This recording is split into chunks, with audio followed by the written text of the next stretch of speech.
Imagine a bird so elegant it looks like it's wearing a porcelain mask, now tangled in something that wasn't supposed to be there, something that could slowly choke the life out of it.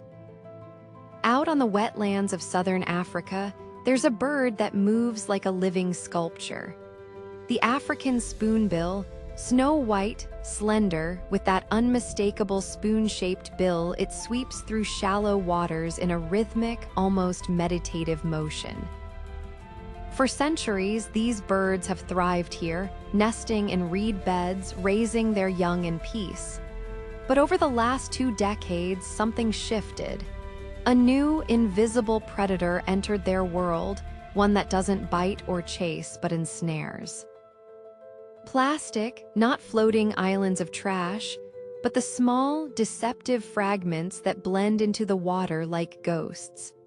This is the story of how one of Africa's most iconic waders became an accidental prisoner in its own home, and how a small group of scientists and locals are fighting to rewrite its fate. Let's start where the danger begins, in the quiet, murky waters where the spoonbills feed. Picture the scene: early morning mist hanging over a wetland, the spoonbills wading slowly, sweeping their bills side to side through the water. They're feeling for small fish, insects, crustaceans, anything edible. Their technique is ancient, perfected over millennia. But now, mixed in with their natural prey, are tiny, colorful pieces of plastic. Bottle caps, broken bags, synthetic fibers, all broken down by sun and water into bite-sized pieces. To a hungry spoonbill, they can look startlingly like food, and once ingested, they don't pass through, they accumulate. Slowly, silently, filling the stomach until there's no room left for real nourishment. This isn't a quick death. It's a slow starvation.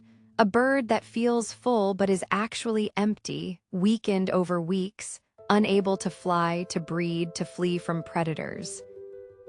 And it's not just the adults. Spoonbill chicks are even more vulnerable. Parent birds regurgitate food for their young, and with that food comes plastic. A chick's tiny digestive system can't handle it. Many die before they ever leave the nest, their bodies filled with a substance that shouldn't exist in their world. But here's where the story takes a turn. Because in the face of this creeping threat, people began to notice. Local fishermen in Botswana's Okavango Delta were among the first to sound the alarm. They'd find spoonbills struggling in the reeds, moving sluggishly, sometimes unable to take off. At first, they thought it was disease. But when rescuers began examining the birds, they found stomachs packed with plastic, some holding over 200 pieces. That discovery sparked one of the most urgent wildlife rescue efforts you've never heard of. Teams of volunteers and researchers began patrolling key feeding sites, not just in Botswana, but across Zambia, Namibia, South Africa. They didn't just collect data, they intervened. Gently capturing affected birds, they performed what can only be described as emergency cleanouts. Using specialized tubing and fluids, they flushed the plastic from the birds' digestive systems. It wasn't easy. Spoonbills are shy, easily stressed. Each rescue required patience, precision, and a deep understanding of the bird's behavior. But the results were immediate. Birds that had been listless and weak began to recover within days. Some were fitted with lightweight tracking tags, so scientists could monitor their progress. What they learned was both heartbreaking and hopeful. The plastic wasn't coming from the wetlands themselves. It was arriving from hundreds of miles away, carried by rivers that flow through towns, farms, and cities.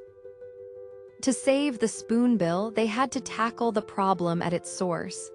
That's when the mission expanded. Conservation groups began working with riverside communities, showing them what was happening downstream. They organized cleanup drives, educated people on proper waste disposal, and even helped set up local recycling initiatives. In some areas, they introduced simple mesh barriers across smaller tributaries, not to block water flow, but to trap plastic debris before it reached the Spoonbill's feeding grounds. Slowly, the tide began to turn. In regions where these efforts took hold, the number of plastic-related spoonbill rescues dropped. Birds began returning to nesting sites that had been abandoned for years. Chicks hatched stronger. The wetlands, bit by bit, started to feel safe again, but the fight is far from over. Plastic pollution is a relentless opponent. It doesn't disappear, it just breaks apart. New fragments wash in with every rain. The rescue teams are still out there, watching, waiting, responding. What began as a crisis for one species has become a symbol of a larger struggle, a reminder that the choices we make on land ripple outward, touching lives we may never see. The African spoonbill doesn't know what plastic is. It doesn't understand why this strange, indigestible material has invaded its world. It just keeps doing what it has always done, sweeping its bill through the water, trusting that what it finds will sustain it. Our role now is to make sure that trust isn't betrayed.